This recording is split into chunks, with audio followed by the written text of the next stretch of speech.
Hello दोस्तों, नमस्कार। तो सबसे पहले एज़ यूजुअल हम हमारा रिवीजन कंप्लीट करेंगे। नेक्स्ट 20-25 मिनट्स में आपका पूरा ध्यान चाहूँगा फॉर आवर रिवीजन, और फिर हम हमारा डिस्कशन जो हमारा टॉपिक चालू है उसके ऊपर आगे कंटिन्यू करेंगे। ठीक है? Are you ready? यस और नो? ठीक है, चलिए दोस्तों,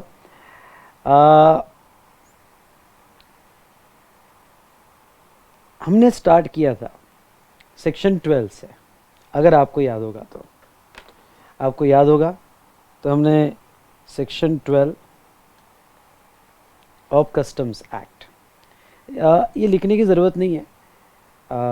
मैं आपको हेल्प करूँगा कि चार्ट कैसे ड्रॉ करना है, और एक सेशन हम इन बिटवीन रिवीजन, पूरा रिवीजन जितना भी हमने पढ़ा उसका कि जितना पॉसिबल है पूरा रिवीजन करेंगे, और इंक्लूडिंग मतलब उसमें 5-6 चैप्टर्स जो रहेंगे। हाँ, वो जो रिवीजन है हमारे सिलेबस का पार्ट नहीं रहेगा, वो एक अलग रिवीजन आपको मैं चाहता हूँ कि वो आपने देखना चाहिए। ठीक है? तो जितने नंबर ऑफ लेक्चर्स मैंने कहे उसका वो पार्ट नहीं रहेगा। आई होप आपको ये बात क्लियर होगी। ठीक है? तो नाउ सेक्शन 12 कहता है, except as provided in this act और any other law for time be in force, duties of custom shall be levied on goods which are imported shall be levied at the rate specified in Custom Tariff Act 1975 or any other law for time in force on goods which are imported into India or exported from India। ठीक है, ये हमारा charging section था। Goods की definition हमने section 222 में देखी थी। गुड्स की डेफिनेशन में ये था कि goods includes vessel, vehicle, aircraft, stores, baggage, currency और निगोशिएबल इंस्ट्रूमेंट और any other kind of movable property. उसके बाद में 238 में आपका ध्यान चाहूँगा, because this revision is for you not for me. तो उसके बाद में सेक्शन 238 क्या कहता है? Stores means goods for use in vessel, in aircraft, but does not includes goods for use in vessel और aircraft, but also includes, but does not include नहीं, also includes fuel, spare parts or other article of equipment whether or not for immediate fitting।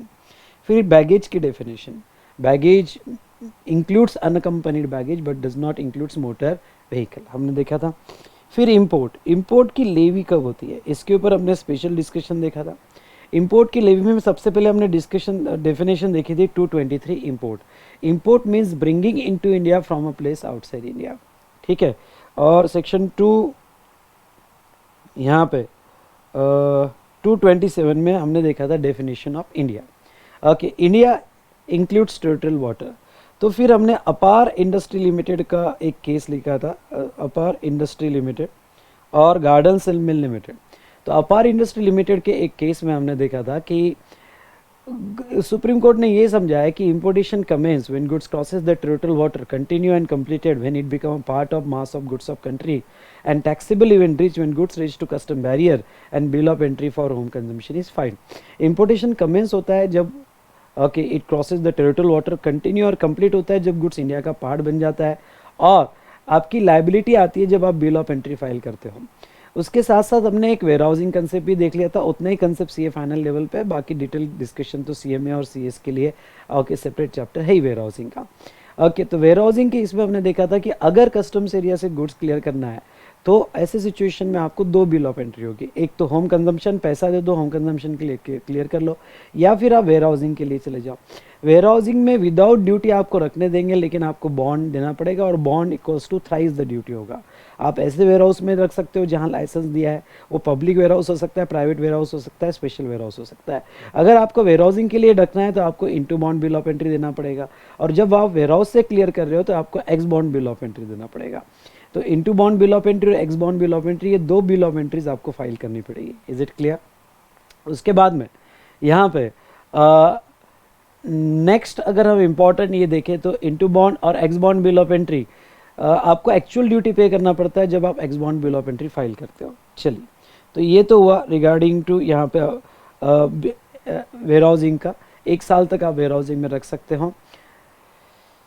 अब उसके बाद में हमने procedure देखी थी import की। अगर आपको इंपोर्ट की प्रोसीजर याद होगी तो सेक्शन 29 से हमने प्रोसीजर स्टार्ट किया था कार्गो का। पहले कुछ डेफिनेशन देखे थे, एंट्री यानी क्या, कस्टम्स एरिया यानी क्या, कस्टम स्टेशन यानी क्या, चैप्टर 2 में। चैप्टर 1 में हमने लेवी देखा था, चैप्टर 2 में जो है की प्रोसीजर देखी थी। पर हम पहले मैं एक्सपोर्ट भी ले लेता हूँ। सेक्शन 218 के हिसाब से एक्सपोर्ट मतलब taking out of India to a place outside India. India का डेफिनेशन टेरिटोरियल वाटर, तो इसमें एक्सपोर्ट तभी बोला जाएगा जब आपका गुड्स टेरिटोरियल वाटर क्रॉस करेगा। यहाँ पे भी एक केस लॉ थी, Rajendra dyeing and printings mill limited, और Rajendra dyeing and printing mills limited में यहाँ पे ये कहा गया था कि एक्सपोर्ट तो आपको तभी बोला जाएगा जब आपका goods Indian territorial water cross करेगा। चलिए, यहाँ तक तो सब ठीक है। अब प्रोसीजर, इंपोर्ट की प्रोसीजर क्या, लेवी होगी, लेवी होने के बाद इंपोर्ट की प्रोसीजर क्या, एक्सपोर्ट की प्रोसीजर क्या। सेक्शन 29 कहता है कि जब भी कोई पर्सन इंचार्ज इंडिया में आएगा फर्स्ट टाइम या सब्सिक्वेंट टाइम, तो वो अप्रूव्ड कस्टम स्टेशन पे ही कॉल लेगा।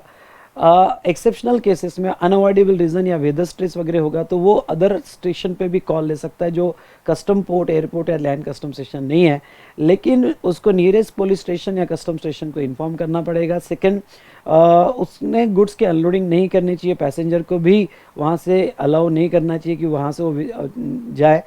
लेकिन अगर पैसेंजर की सेफ्टी के लिए ज़रूरी होगा या गुड्स के प्रिजर्वेशन के लिए ज़रूरी होगा तो गुड्स का अनलोडिंग कर सकता है, या पैसेंजर सेफ्टी के लिए पैसेंजर को वहाँ से अलाउ कर सकता है कि तुम चले जाओ। उसके बाद में बेटा नेक्स्ट अगर हम बात करें तो यहाँ सेक्शन 30 कहता है मैनिफेस्ट। पर्सन इन चार्ज की दूसरी रिस्पॉन्सिबिलिटी होती है मैनिफेस्ट, उसे मैनिफेस्ट देना पड़ेगा। Manifest is a detail information of goods contain in that conveyance. Person in charge के बिहाफ पे कोई अदर पर्सन भी मैनिफेस्ट दे सकता है, लेकिन वो नोटिफाइड बाय सेंट्रल गवर्नमेंट होना चाहिए। नेक्स्ट, अगर वेसल एयरक्राफ्ट होगा तो उसे अराइवल मैनिफेस्ट या इंपोर्ट मैनिफेस्ट कहते हैं, और व्हीकल होगा तो उसे लैंड रूट से आया होगा तो उसे इंपोर्ट रिपोर्ट कहते हैं। नॉर्मली मैनिफेस्ट जो है वो बिफोर अराइवल देना चाहिए इलेक्ट्रॉनिकली, पर import report with in 12 hours of arrival दिया तो भी चलेगा। अगर आपने विद इन टाइम नहीं दिया तो वो पेनल्टी 50,000 तक लग सकती है।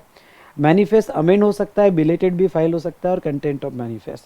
30A पैसेंजर मैनिफेस्ट, आपको सिर्फ गुड्स का मैनिफेस्ट नहीं देना है, पर्सन इन चार्ज को पैसेंजर का मैनिफेस्ट भी देना है, और पर्सन नेम रिकॉर्ड्स भी देना है जिसमें पूरी डिटेल्स पैसेंजर्स की और क्रू मेंबर्स की डिटेल्स देना है।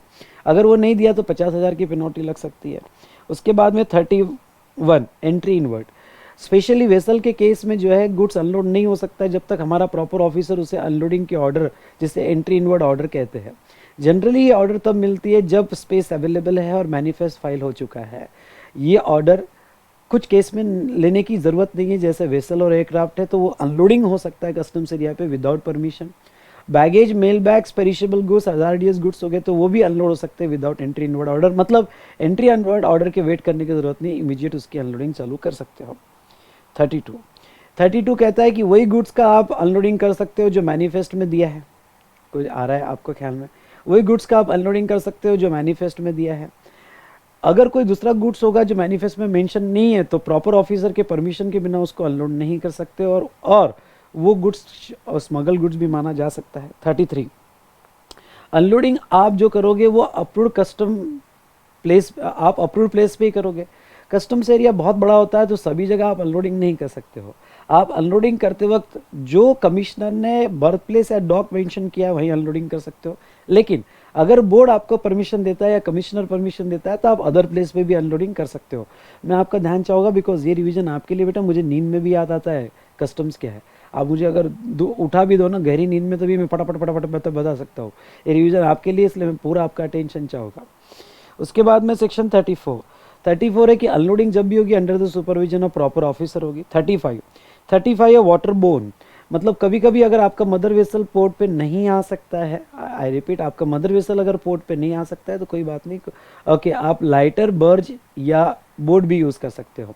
लेकिन लाइटर बर्ज और बोट से लाना है, इंपोर्टेड गुड्स अगर लाना है तो उसका बोट नोट होना ज़रूरी है, और एक्सपोर्ट गुड्स के साथ अगर शिपिंग बिल नहीं होगी तो बोट नोट होना ज़रूरी है। उसके बाद में 45, तो बेटा यहाँ से लेके तो यहाँ तक जो है ये पूरी liability PIC person in charge की है, मतलब ये सभी कंप्लायंसेस पर्सन इन चार्ज के करना।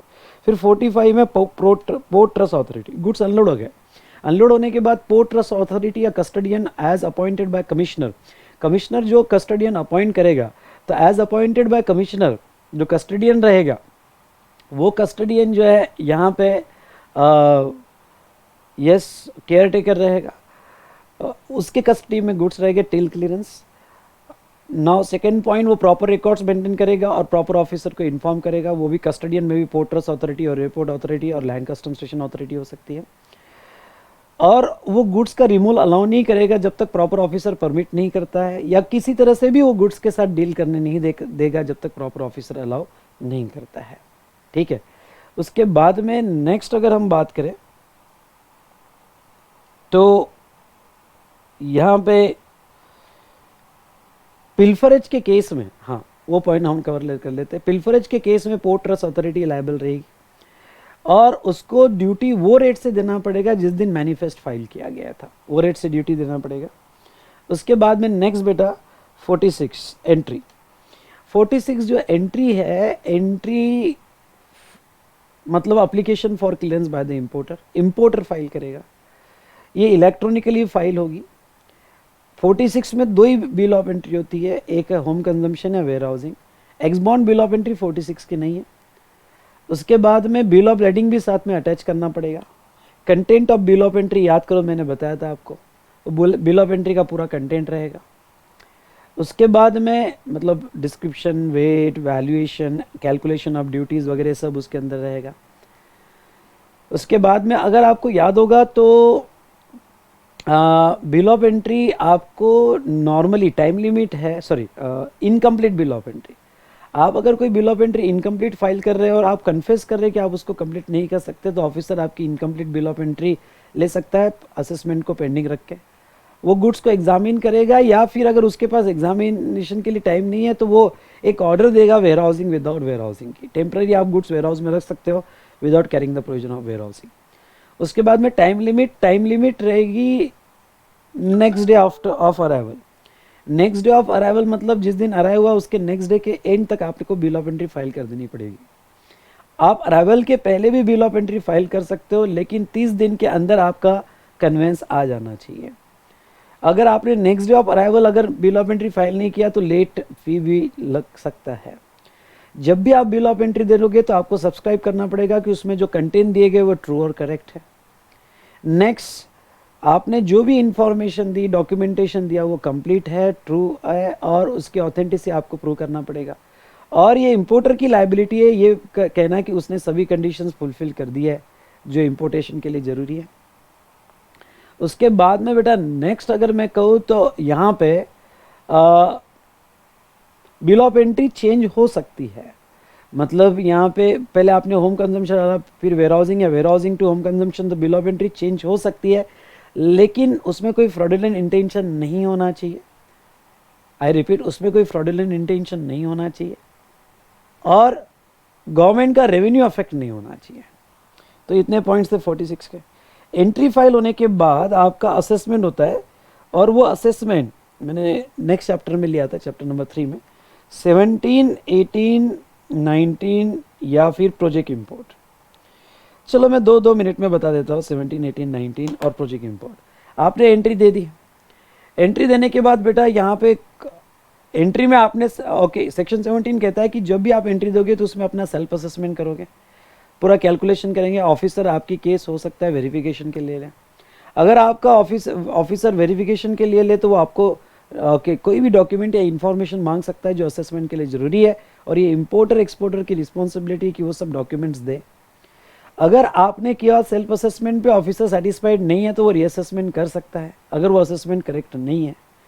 रीअसेसमेंट होने के बाद स्पीकिंग ऑर्डर, अगर रीअसेसमेंट होने के बाद वो आपको इन्फॉर्म करेगा। अगर आपको वो असेसमेंट एक्सेप्टेबल है तो कोई प्रॉब्लम नहीं, वो रीअसेसमेंट फाइनल हो जाएगा। आपको असेसमेंट एक्सेप्टेबल नहीं है तो वो आपको स्पीकिंग ऑर्डर देगा कि भाई इतना आपको रीअसेस ड्यूटी देना है। ठीक है। 18 क्या है? 18 है प्रोविजनल असेसमेंट। 4 केस में आप प्रोविजनल असेसमेंट के लिए अप्लाई कर सकते हो, जहां ड्यूटी फाइनल असेसमेंट को पेंडिंग रख के प्रोविजनल असेसमेंट का ऑर्डर आपको मिल सकता है। एक, आप अपनी बिल ऑफ एंट्री कंप्लीट नहीं कर सकते हो लेकिन आपको क्लियरेंस करवाना है और आप रिक्वेस्ट कर रहे हो। सेकंड, आपने अपनी बिल ऑफ एंट्री तो दे दी है पर ऑफिसर को केमिकल टेस्ट और अदर टेस्ट करवाना है। थर्ड, आपने सभी इन्फॉर्मेशन बिल ऑफ एंट्री और डॉक्यूमेंट्स तो दे दिए लेकिन ऑफिसर को फर्दर इंक्वायरी करना है क्योंकि उसको डाउट है। या फिर कुछ डॉक्यूमेंट जो ऑफिसर ने मांगे या कुछ इन्फॉर्मेशन जो ऑफिसर ने मांगी उसने आपने उसको दे दी और उसको फर्दर इंक्वायरी करना है। तो ये 4 केस में ऑफिसर आपको डायरेक्ट करेगा कि ठीक है आप प्रोविजनल असेसमेंट कर सकते हो, लेकिन आपको सिक्योरिटी देनी पड़ेगी, क्योंकि जब भी फाइनल असेसमेंट होगा तो जो भी डिफरेंशियल ड्यूटी होगी वो डिफरेंशियल ड्यूटी सिक्योर की जाती है, और वो डिफरेंशियल ड्यूटी जो सिक्योर की जाती है उसके लिए बॉन्ड एग्जीक्यूट किया जाएगा अलॉन्ग विद सिक्योरिटी। फिर आपका फाइनल असेसमेंट या रीअसेसमेंट होगा। अब उसमें 2 बातें हो सकती है।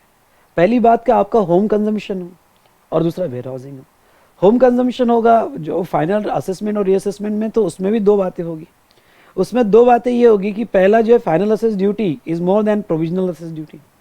अगर आपकी final assess duty is more than provisional assess duty है तो डिफरेंशियल ड्यूटी आपको देनी पड़ेगी। ओके, डिफरेंशियल ड्यूटी आपको देनी पड़ेगी अलॉन्ग विथ इंटरेस्ट, और इंटरेस्ट लगेगा 15% पर annum। पर इंटरेस्ट की यहाँ खास बात क्या है, इंटरेस्ट आपको first day of the month, वो मंथ के फर्स्ट डे से ही आपको इंटरेस्ट लग जाएगा जो मंथ में प्रोविजनल असेसमेंट हुआ हो। आपका प्रोविजनल असेसमेंट 20-25 को हुआ होगा, इट्स ओके, 20-25 को हुआ होगा, इट्स ओके, लेकिन आपको फर्स्ट डे से ही प्रोविजनल असेसमेंट का इंटरेस्ट लग जाएगा till the date of payment. दूसरा, अगर आपका प्रोविजनल असेस ड्यूटी आपने ज़्यादा पे कर दी होगी और फाइनल असेस ड्यूटी कम आ रही होगी तो आपको रिफंड भी मिलेगा, पर refund subject to doctrine of unjust enrichment मिलेगा।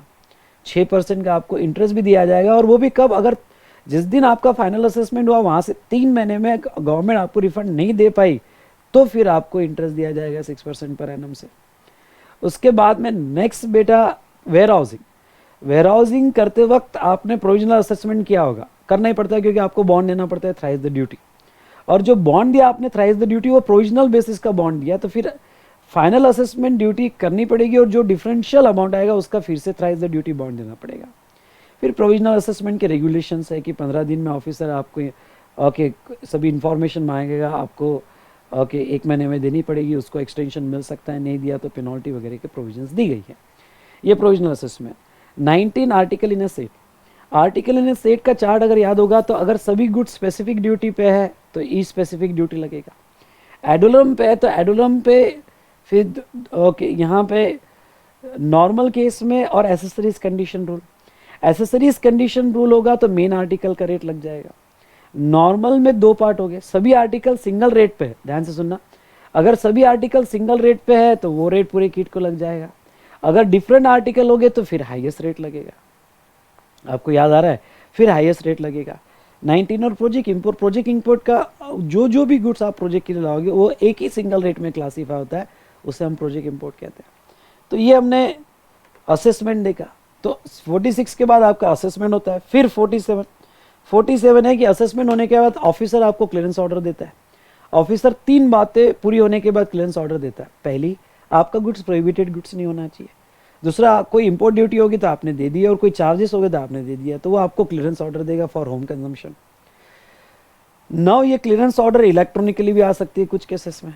नेक्स्ट, आपने ड्यूटी कब दे देना चाहिए? आपने ड्यूटी दे देना चाहिए वैसे तो बिल ऑफ एंट्री प्रेजेंट करते वक्त, लेकिन डेफर्ड पेमेंट फैसिलिटी भी मिल सकती है कुछ लोगों को।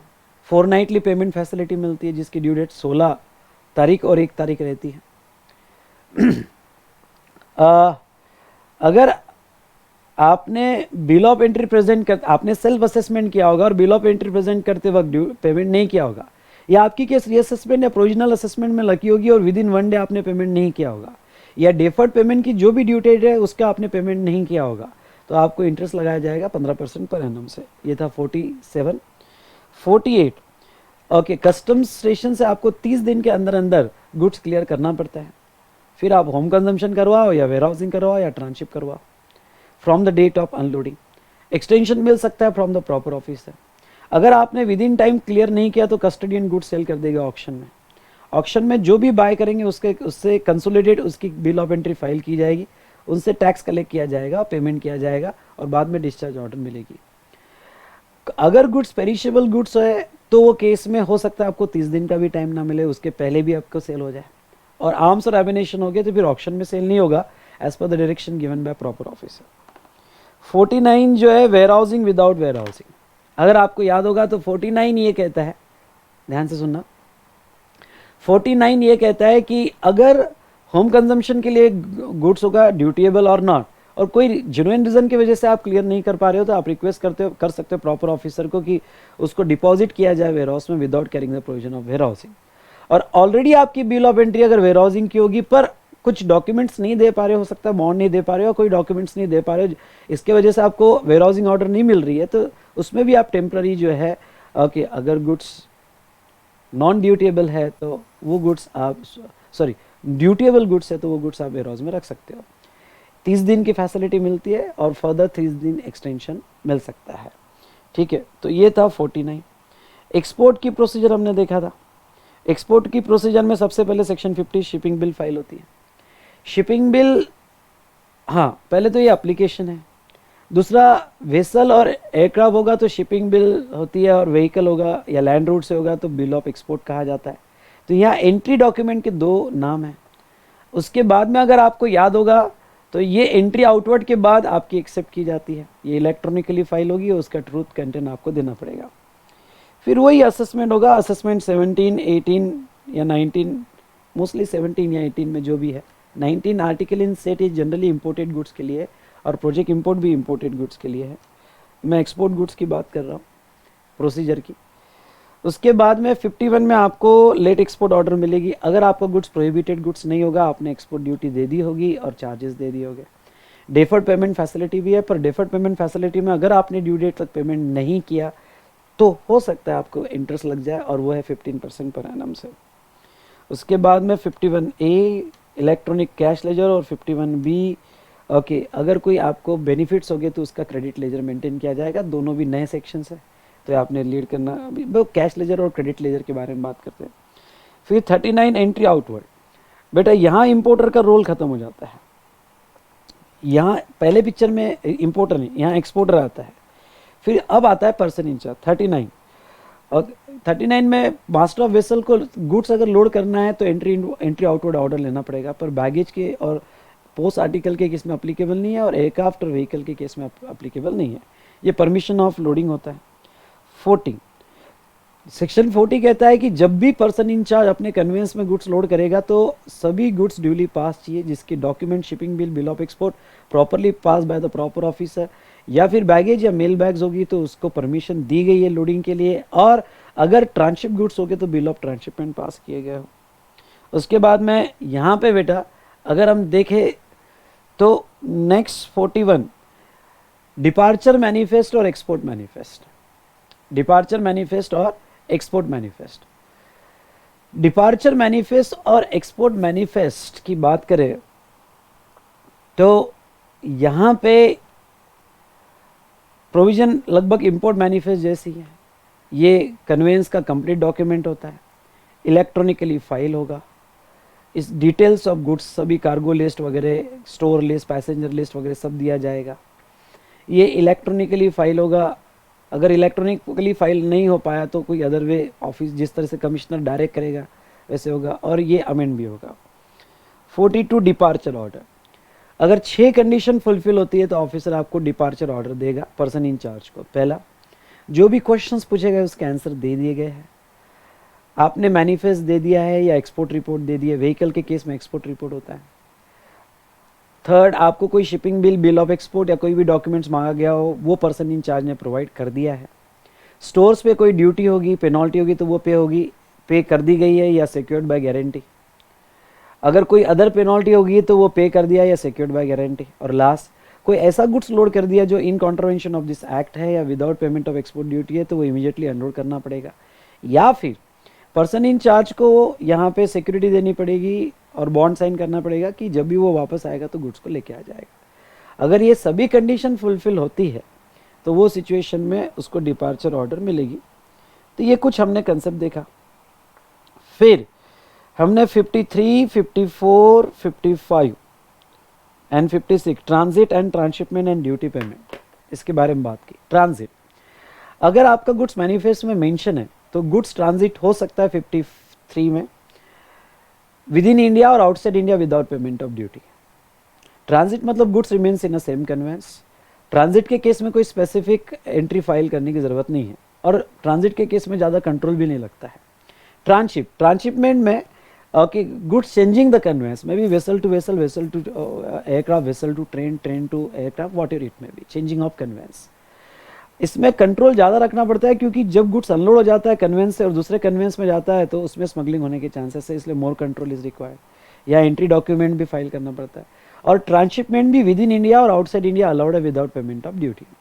लेकिन अगर ट्रांजिट और ट्रांसशिप दोनों विद इन इंडिया एंड हो रहे होंगे तो लास्ट पोर्ट पे ड्यूटी आएगी, जैसे कि फर्स्ट टाइम वही पोर्ट पे इंपोर्ट किया गया अंडर सेक्शन 55।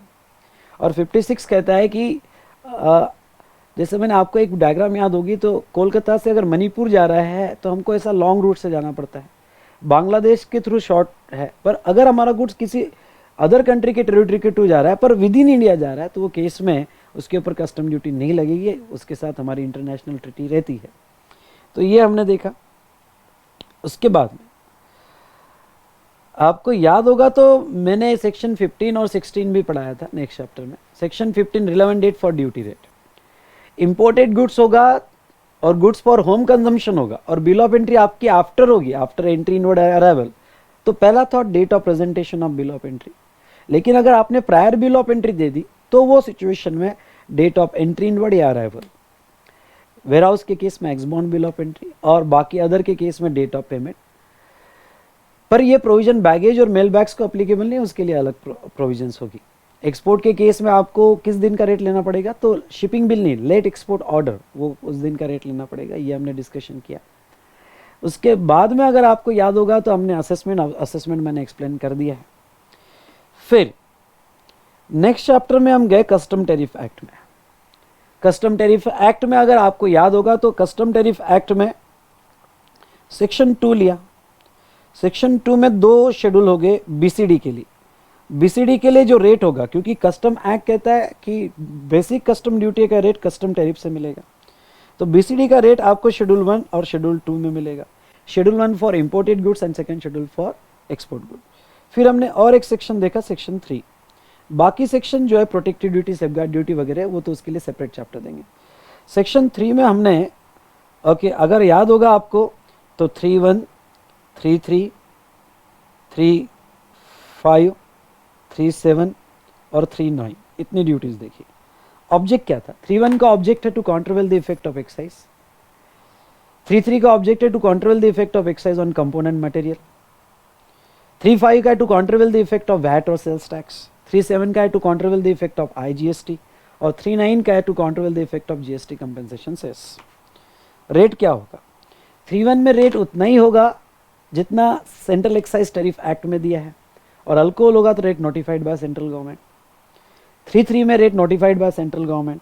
3(5) में आपका जो रेट होगा 4%, उससे ज़्यादा नहीं होगा, पर अगर गवर्नमेंट ने लो रेट दिया होगा तो वो रेट लिया जाएगा।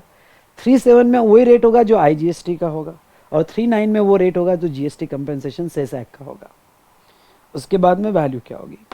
3(1) के लिए वैल्यू होगी असेसेबल वैल्यू या tariff value plus BCD plus NCCD plus SWS plus protective duty. ठीक है, उसके ऊपर ऐसे ही 3 बनाया। 3(3) के लिए वैल्यू गवर्नमेंट नोटिफाई करेगा। 3(5) के लिए वैल्यू क्या होगी? तो assessable value plus BCD plus NCCD social welfare surcharge और plus protective duty, plus protective duty. लेकिन यहाँ पे ऐसे 3(1) भी ऐड होगा। अब 3(7) के लिए क्या? तो 3(7) के लिए असेसेबल वैल्यू और tariff value plus BCD plus NCCD plus social welfare surcharge plus protective duty plus safeguard duty plus duty on subsidised article plus anti dumping duty, सभी ड्यूटीज ऐड करने के बाद जो वैल्यू आएगी उसके ऊपर ऐसे 3(7) आएगा, और 3(9) भी उतनी वैल्यू पे आएगा जो 3(7) की वैल्यू होगी। वेयर हाउस सेल के केस में हमने एक चार्ट बनाया था। अगर पूरे गुड सेल करते हो तो जो वैल्यू आई ये सब प्लस करके वो, या फिर जो वेयर हाउस सेल का ट्रांजेक्शन हुआ, transaction value whichever is higher, वो लिया जाएगा। अगर प्रोपोर्शनेट सेल करते हो तो जितना प्रोपोर्शनेट है विच एवर इज हायर, बाकी का आपको वही जो ओरिजिनल इंपोर्टर का वैल्यू है सब प्लस करके वही वैल्यू लिया जाएगा। और अगर एक से ज़्यादा आप सेल करते हो तो ट्रांजेक्शन वैल्यू लेते वक्त लास्ट ट्रांजेक्शन वैल्यू ली जाएगी। ठीक है, इसमें बारे में हमने बात किया था और पूरा डिस्कशन किया, सॉल्व कैसे किया जाए, मैंने इसके ऊपर प्रॉब्लम्स भी लिए थे। अब टैरिफ में अगर रेट जो है रेट एड वैलोरम है, टैरिफ में रेट एड वैलोरम है on the basis of value है, तो उसकी वैल्यू जो है सेक्शन 14 में फिक्स होती है। वैल्यू सेक्शन 14 में फिक्स होती है। वैल्यूएशन कोई भी गुड्स हो उसके वैल्यूएशन करने के दो तरीके होते हैं, पहला 14(1) और दूसरा 14(2). 14(1) ट्रांजैक्शन वैल्यू और दूसरा टैरिफ वैल्यू। ट्रांजैक्शन वैल्यू और टैरिफ वैल्यू। ट्रांजैक्शन वैल्यू क्या कहता है? ट्रांजैक्शन वैल्यू कहता है कि value price of imported goods or export goods shall be transaction value, that is price actually paid or payable for goods when sold for export to India at a time and place of importation। और अगर export goods होगा तो वो भी price actually paid और payable for goods when sold from India at a time and place of exportation. मतलब आपकी actual price ली जाएगी, पर they are not related and price is sole consideration and subject to such other condition as prescribe in rules. Rules हम बहुत सी बातों के लिए रेफर करेंगे, कंडीशंस रूल्स में दी है, प्लस कुछ थर्ड पार्टी पेमेंट है। जब कुछ एडिशनल पेमेंट करते हो, commission, brokerage, royalty, erection, installation या जो भी एडिशनल ट्रांसपोर्टेशन, इंश्योरेंस, तो कितना ऐड करना चाहिए उसके लिए भी रूल्स यूज किए जाएंगे।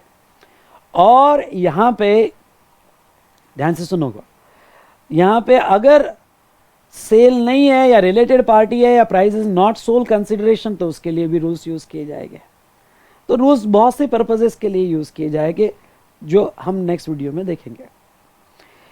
नेक्स्ट, पोस्ट इंपोर्टेशन एक्सपेंसेस, यानी एक बार गुड्स इंडिया में आ गया तो पोस्ट इंपोर्टेशन एक्सपेंसेस ऐड नहीं होंगे। ठीक है, पोस्ट इंपोर्टेशन एक्सपेंसेस ऐड नहीं होंगे। उसके बाद में next, exchange rate. Exchange rate उस दिन का लोगे जिस दिन पहली बार बिल ऑफ एंट्री फाइल की। तो ड्यूटी रेट और एक्सचेंज रेट में फर्क क्या है? अगर बिल ऑफ एंट्री आफ्टर है तो ड्यूटी रेट भी date of presentation of bill of entry और एक्सचेंज रेट भी date of presentation of bill of entry. लेकिन बिल ऑफ एंट्री प्रायर है तो ड्यूटी रेट जो है वो एंट्री इनवर्ड या अराइवल, पर exchange rate date of presentation of prior bill of entry. Warehouse के केस में duty rate ex bond bill of entry तो exchange rate into bond bill of entry, और export के केस में duty rate let export order तो exchange rate shipping bill.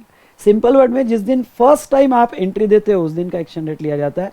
Exchange rate किसका लिया जाता है? आरबीआई का लिया जाता है या मार्केट ड्राइवन रेट लिया जाता है या सीबीआईसी, तो सीबीआईसी का एक्सचेंज रेट लिया जाएगा।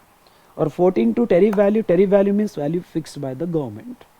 Okay, value fixed by the CBIC, वो वैल्यू ली जाएगी। और जो भी गुड्स की वैल्यू फिक्स की गई है तो उसका असेसमेंट टैरिफ वैल्यू पे ही होगा, ट्रांजैक्शन वैल्यू पे नहीं। लेकिन टैरिफ वैल्यू कंटिन्यूअस रिवाइज भी होती है, तो किस दिन की वैल्यू ली जाएगी? तो जिस दिन सेक्शन 15, हाँ, टैरिफ वैल्यू का रिलेवेंट डेट क्या होगा तो 15 से ही फिक्स किया जाएगा। तो ये हमने देखा रिगार्डिंग टू बेटा यहाँ पे ये कंप्लीट रिवीजन जितना भी मैंने पढ़ाया फटाफट फटाफट आपको जो भी आधी पौन घंटा हुआ होगा उसमें मैंने रिवाइज कर दिया होगा। इसके आगे अब हमारा डिस्कशन हम कंटिन्यू करेंगे। ठीक है, तो ये जो है और एक बार मैं पूरे चार्ट के बेस पर रिवाइज करूँगा। ठीक है, तो वो रिवीजन आपके पास रहने देना, वो आपको बहुत काम आएगी। ठीक है।